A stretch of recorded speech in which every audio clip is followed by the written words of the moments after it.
So this next example here is taken from a game of mine, and it's a position I quite like, as I think it's especially instructive. So as before, you can feel free to pause the video and try and evaluate the position if you would like. Once you've done that, resume the video and we will now discuss it. So, okay, let's think about the key factors when evaluating a position. And the first one we can consider to be king placement or king safety. Well, we can see that the white king should be a little bit safer than the black king, right? With the black king still having not castled, so that's the first thing.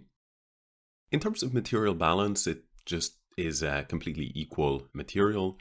No pieces or pawns have left the board.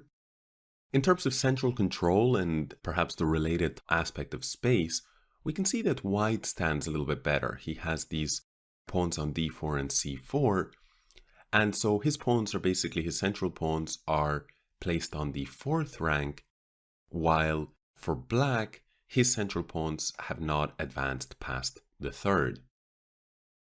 Having said that, it's not a major deal because black can at some point hope to push onto d5. So it may become a big factor, but it may also become something negligible. This is unclear. Piece harmony is once again a curious one here. On the one hand, black's pieces are reasonably harmonious. The bishop, for example, the light squared bishop has left the pawn chain before, the e pawn moves to e6. That's usually advantageous. On the other hand, his development of this knight has yet to be carried out. And we notice that because of the pawns, the d and the b pawns having advanced, this c6 pawn needs to be a little bit, black needs to be more vigilant about that pawn. And we notice, of course, that the knight is the piece that is guarding that pawn. So there's something to think about there. And worth noting that the bishop for white is fianchettoed and so is able to exert a certain pressure onto c6. So black is not 100%. He has good prospects if he only had a couple of extra moves. He has good prospects to solve all of his development issues in the opening phase, but he's not quite there yet, right? He would love to castle, maybe develop the knight, and then maybe place a move like d5. At this point, he would be perfectly well because he would have nice central influence with this knight on e4. He would have no long-term problems with his light squared bishop. White, on the other hand, his space advantage is going to be a negligible factor very soon if black is able to execute d5 under good conditions. And the king safety issue is about to disappear. So white takes somewhat energetic steps and plays the move knight to h4, right? What is, by the way, the conclusion of this position in terms of how to evaluate it? Well, we've actually spoken about all of the differences, and we've reached this kind of broad conclusion that white has a little bit of a development lead and a little bit more harmonious of a position right this moment. But we haven't quite been able to pin down how much that's worth. And that, as you move on in chess, that will happen more and more often, where you're not maybe quite certain exactly how much of an advantage you may have, or even if you really have a tangible advantage. But nevertheless, you can recognize what the differences are in your position and if there is an advantage to be found, where it is to be found. So in this case, in this position, if there is an advantage to be found for white, it's to be found in the fact that for now he has a safer king, and he also has a little bit of pressure here against the undeveloped queen side, as well as a little bit of superior central space by virtue of these pawns on d4 and c4. So he's trying to use all of this and comes up with a candidate move that aims towards taking advantage of these favorable imbalances. He plays the move knight to h4. So once this move has been played, there is a threat, which is to capture this bishop on f5, and a second, even stronger threat, which is just to win a piece here on e4. So black now is left with three options. He must, of course, immediately react to this knight. So the main three options would be knight takes knight on c3, bishop takes the knight on h4, or a retreat of the knight somewhere like f6. It's worth noting that, for example, the move d5 would actually fail tactically because after knight takes f5, e takes f5, c takes d5, we see that the d5 pawn is coming under too much pressure. There's two pieces here on it. Now there's also two pieces defending. So it's not going to be enough if c takes d5, we simply win the pawn. And you might be asking yourself, well, can black not interject the move knight takes knight on c3? But here, besides the fact that one might consider d takes c6 ideas with c7 to follow with this x-ray on the rook on a8, this actually wouldn't even need to be calculated by white. He can just play b takes c3. And the point is that the fianchettoed bishop is now on that d5 point. So there's no holding the d5 point. So we can say that after knight to h4, d5 is not an option, right? So now the question is, how should you deal with this as black? Well, in fact, let me share with you guys the best move. The best move is bishop takes h4. In fact, this is the only good move. Now, white would face encounter a fork in the road. He could take this bishop or he could take the knight on e4. Now, taking the bishop, you might be saying, well, this is good because we win the bishop pair, which, as we know, is generally desirable, and certainly in this relatively open position with a lot of available diagonals, the bishop pair is an asset. But in this case, the bishop pair would come at too heavy a price. Queen takes h4 is not only winning material, black is now going to be up a pawn, but additionally the white king safety has been compromised once the g-pawn leaves the board. This is not an option for white. Therefore, he's reduced to only knight takes e4. You might ask, well, why not bishop takes e4? This is a playable move, but white is much more interested in keeping this bishop on g2 than the bishop on f5 for two reasons. First of all, the bishop on g2 is exerting pressure on c6 and a8 on this entire diagonal. As we identified earlier on, that c6 point is a little bit fragile. The second point, quite important as well, is that the white king safety, as we know, is the first factor alongside material that we consider when evaluating a position. And if we play bishop takes e4 after the exchange, we have lost our defender of the light squares around the king, right? Once you put your pawns like this, all of the pawns on dark squares, you got to be especially careful that you don't lose that light squared defender unless, you have very good reasons for parting with it. So therefore, knight takes e4 should be played, and now black is in time to simply withdraw the bishop. He would not be taking on e4. This would basically be a strategic concession, in other words, giving away the bishop pair for absolutely nothing. So no need to do so, and black should play bishop to e7. And here, well, white can continue in a couple of different ways. For instance, he can simply retreat the knight, or he could even play a move such as bishop to f4. After bishop to f4, castle and rook a to d1, we can now once again take stock in the position. And we can say that white definitely enjoys a little bit of an advantage because he still maintains that additional space. He has very nice piece harmony. In this case, he has completed his development, whereas black still has the knight on b8 a little bit fragile.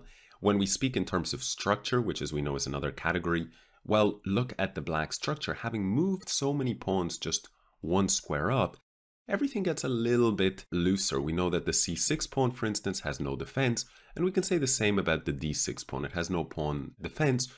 So unlike the white structure, the black structure is a little bit more fragile. For instance, black could not play a move such as knight to d7 since the pawn on d6 would be falling, and that's a function of the fact that that pawn formation is not the most resistant, the one that black has. Having said that, no pawns have been exchanged, and black can at some point, for instance, work towards this move d5, and then the structure for black is beginning to correct itself. So, well, more or less we can say that the position is a slight advantage for white with a little bit more space, a little bit better development, and very good piece harmony. But black with accurate play should be in the game and should be able to sort of tame white's slight strategic pluses. Okay, so of course white could also go in a different direction. He could play a move such as knight to c3 here, black would castle, and now white could play e4. And so in this case, white would be emphasizing the central control, and he'd also want a nice little bit of a related space advantage. And still he has that better development. So once again, white would enjoy a middle game edge. Nevertheless, this would be a game. And for sure, after the move knight to h4, black's best bet, no doubt about it, was bishop takes h4, the only good move in the position. So, well, let's now take a look at the alternatives. We had identified knight f6 and knight takes c3. So in the game, black went knight takes c3, so we'll discuss that in a second, but let's take a look at this move knight f6. Well, after knight f6, the white intention is to take the bishop on f5, e takes f5, and now let's think about this position. Well, black is left with a compromised pawn structure after this move e takes f5. He now has these doubled pawns. And we can also say that e takes f5 destabilizes, for example, this diagonal. It's a little bit more open now. And all in all, I would say that by having this kind of a move, which is a transfer from the light square of e6 to the light square of f5, so the light squares in particular get a little bit compromised for black. So given the fact that white has just won the light squared bishop, and he now has the light squared bishop, this bishop pair would be a very, very nice advantage for white and something to be avoided for black. And there's no real reason to go into such a line as this.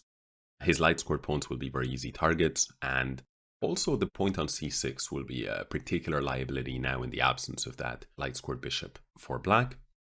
So that is a pretty easy line to look at. How could white continue in this position? Well, I think immediately targeting that weakness on f5 makes sense with the move queen to c2. And now, well, black needs to respond to this concern, so the natural move would be g6. But this in itself creates a kind of a ripple effect, which happens so often in chess. Now this point on h6 is compromised and white can continue in several ways, but the move b4 makes a lot of sense to me, just grabbing more space on the queen side and importantly creating the threat of b5. After which this c6 pawn is going to come under fire, and we've already identified those light square problems for black. Here, for instance, black would like to just castle and proceed with his development, but bishop takes h6 would be the first problem, and also white wouldn't even need to take the pawn. He could also play the move pawn to b5, and here the position is really, really bad for black, both on the queen side and on the king side. So this cannot be considered for black. So that basically leaves only one variation, which is what was played in the game, knight takes c3.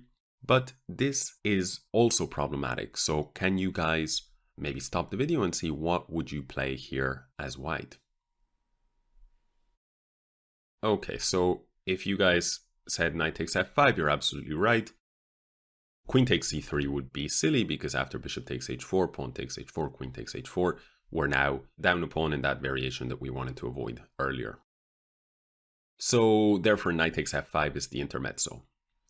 And I'm guessing that the reason my opponent went for this knight takes c3 is that it seems very tempting because now black, for instance, could grab a pawn on e2.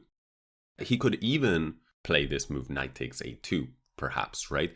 Using this kind of concept of the desperado piece in chess where, well, this piece is going down anyway, so you may as well try and take whatever you can with you, right? So be it a pawn or be it also a pawn, right? But perhaps, for instance, this pawn would lead to the bishop potentially being captured, whereas if you take by e2, it's going to come in with check. So for sure you will force white's hand, right? So it's a little bit different what might happen there, but neither of them actually really work out too well. So let's consider knight takes e2. The problem is that after rook takes e2 and e takes f5, yes, it's true that black is up a pawn, but we know that that is only one of the key factors when evaluating a position, and that falls under material balance. So let's consider the position. Well, material balance, black has an extra pawn. On the other hand, white has the bishop pair, which is usually a positional plus that sort of can be seen in terms of a material plus, right? Because the value of material is relative to a position. So for example, we all know that if you have the most fantastically placed knight or bishop, in certain positions that may be worth more than a rook, right? So we can see that value of material is relative to the position, right? Some players would consider material to be like a positional factor.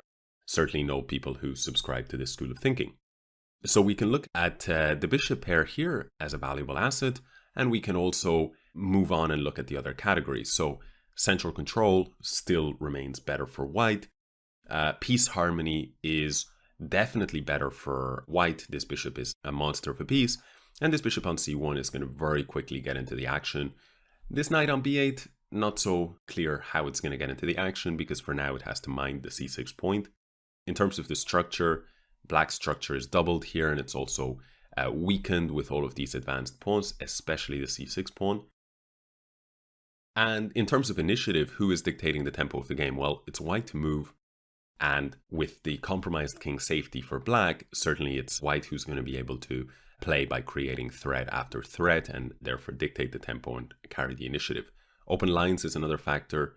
It's the final factor we can consider here. Well, are the sides fighting over any important lines? If we speak in terms of diagonals, this is just a diagonal that white is completely dominating. And if we speak in terms of open files, then the E file is the only open file in the position, and we can see that white is very, very well placed to exploit that.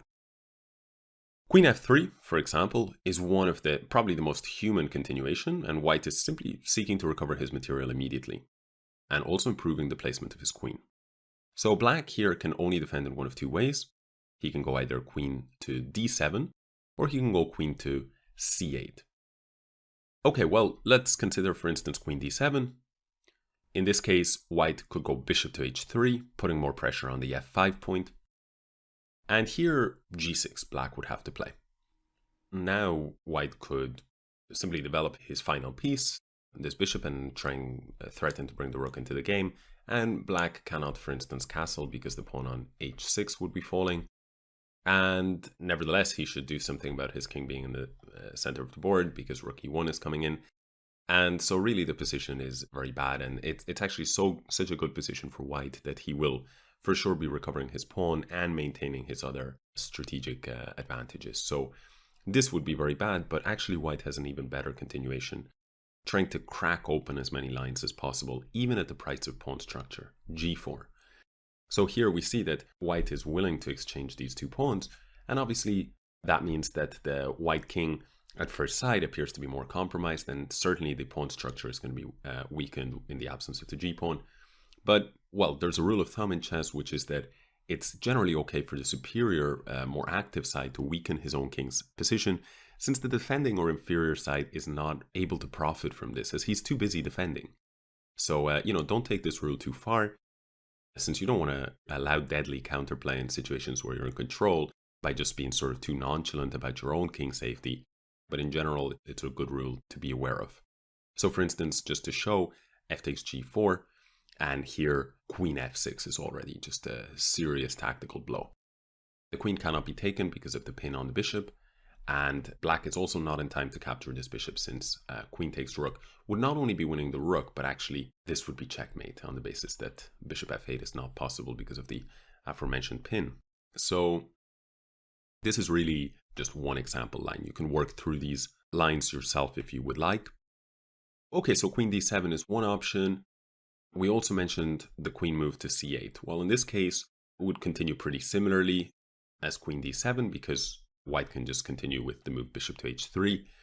And in fact, after bishop to h3, the situation would be kind of even worse here for black, because now, after such a move as bishop f4, with the queen on c8 instead of the queen on d7, that pawn on d6 is not being defended. So there are multiple threats coming in. Bishop takes d6, rook a1, and I don't think black has any good way to deal with them. On top of this, white could just go bishop f4 immediately, which is even stronger. No need for bishop h3. And bishop takes d6 is the threat, as well as rook a1, as just identified in the previous line. So therefore, queen c8 or queen d7 are not good options. If black, for instance, castles, then after queen takes f5, white has recovered the pawn, and, well, he now has the bishop pair, he has more space, he has better placed pieces, he has a safer king, he has a greater central control, he has control of the major open line, which is that E file, he has the initiative as he's been dictating the tempo of the game, and that's not going to go away. because black's development is still compromised. So, I mean, under almost any factor, right, and an analysis of almost any of the factors that help us to evaluate any given position, white is just leading the race, right? So this is quite a clear-cut advantage for white, and the only question is how big of an advantage this is. I would say it's, in practical terms, almost winning. Okay, so after queen f3, we've seen queen c8, queen d7, castle. I guess we can also consider this move g6 immediately. Now bishop h3 wouldn't make as much sense, but simply bishop to f4. And now, well, what to do? Rook ae1 is coming in here with a doubling of the rooks. So let's say king to f8, rook ae1 regardless. And now the problem is that after the bishop moves, we have rook e8 check. After queen takes e8, rook takes e8, king takes e8, you might be asking yourself, why is this such a good move when, from a strict material perspective, 2 rooks are worth about 10 points and a queen is worth about 9. So from this perspective, it's correct that after bishop takes d6, the material balance is approximately equal. Black and white have an equal number of pawns, and if anything, black should be leading the material race, just fractionally. However, the problem is that all the other factors are in white's favor. The black king safety is hugely compromised. The black development is still non-existent. This bishop is a little bit loose. Notice that it's undefended. The light squares are extremely weak, of which the king is placed on a light square. This undefended rook is also on a light square. That pawn on c6. And even many of the kingside pawns are on light squares. And this battery of the bishop and the queen exerting a huge influence on the light squares in the game is really problematic for black. He cannot deal with it, and so this position is just completely winning. So therefore, we have seen that in this position, no move will really save black after queen to f3. And in fact, queen to f3 following e takes f5 was not the only way forward, but certainly good enough. So after knight takes f5, in the game, my opponent actually decided not to take the e2 pawn. We won't look at the lines of taking the a2 pawn, but we can say that those are, you can investigate them yourself, but they're similarly unattractive for more or less the same reasons as already discussed.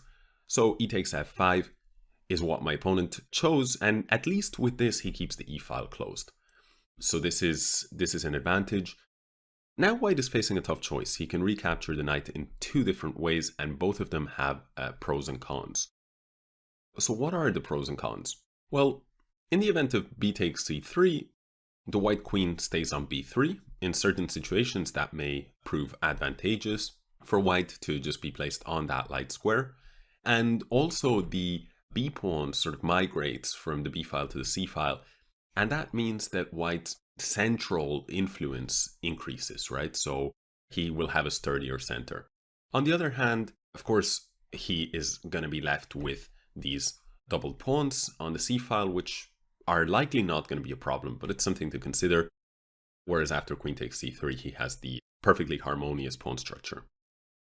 In fact, such a situation as this, I think, is a situation encountered quite often by chess players and more experienced players. When they find themselves at this kind of crossroads where there's 2 tempting options, they usually will decide based on other factors such as, well, which one is more risky, which one, perhaps they consider both to be, objectively speaking, equally appealing, but one of them leads to somewhat more dynamic play, and another leads to more positional play. So the white player, for instance, in this case, might be inclined to go for b takes c3 on the basis that it's more imbalanced, the structure changes, whereas on a different day, the white player might go queen takes c3 because he considers that's the safer route, and he maybe doesn't mind so much about compromising a little bit, sacrificing a little bit of ambition for a little bit of security, right? I mean, and in a sense, these are almost decision-making ideas that transcend chess, right? Where certain people, we can talk about risk aversion, right? But we won't.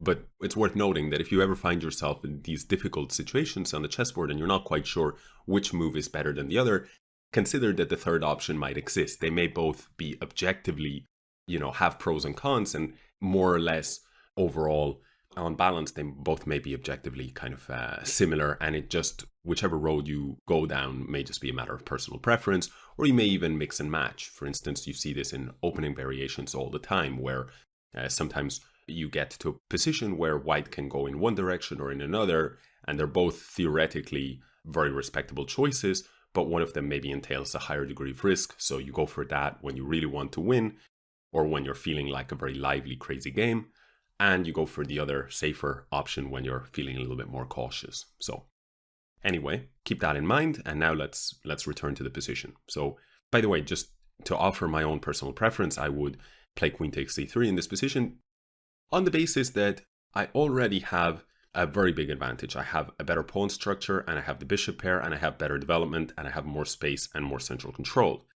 So I don't really feel like I need to inject any uncertainty into the position by changing the structure. Instead, I'm just going to play queen takes c3, and I'm going to keep all the assets, and I'm also going to make it very easy for me to target both of the weaknesses by placing my queen here on f3 and forming this battery.